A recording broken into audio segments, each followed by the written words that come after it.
جذبہ ملی دل میں جگایا تو نے،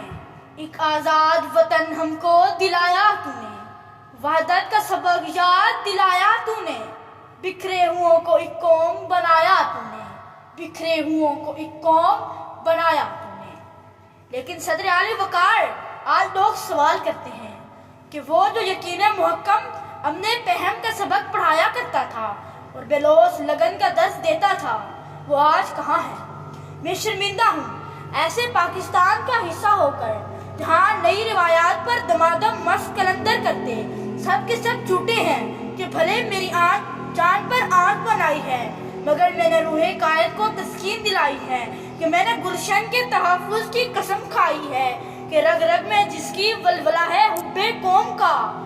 پیری میں بھی جمع ہے محمد علی جناح، ملت ہوئی ہے زندہ پھر اس کی پکار سے، تقدیر کی اذاں ہے محمد علی جناح، تقدیر کی اذاں ہے محمد علی جناح۔ پاکستان زندہ باد ایک نعرہ نہیں، علی وقار قائد کا بتایا ہوا وظیفہ ہے جسے صبح و شام پڑھنے سے ہمارے خون کی گرمی میں افادہ ہوا کرتا تھا۔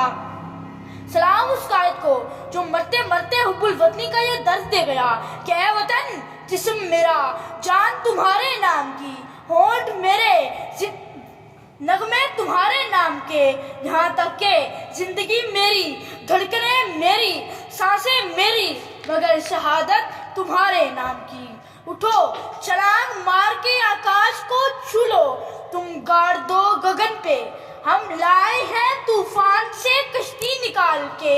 اس دیش کو رکھنا میرے بچوں سنبھال کے، اس دیش کو رکھنا میرے بچوں سنبھال کے۔ جناب والا 25 دسمبر محمد علی جناح کا یوم ولادت، وہی محمد علی جناح جو آگے چل کر قائد اعظم بنے، وہی محمد علی جناح جن کی ذہانت، دیانت، معاملہ فہمی کی مثالیں ان کے مخالفین بھی دیا کرتے تھے، کیونکہ جناح میں قائد اعظم بننے کی وہ تمام صلاحیتیں موجود تھیں جو ہر قائد میں ہونا ضروری ہیں۔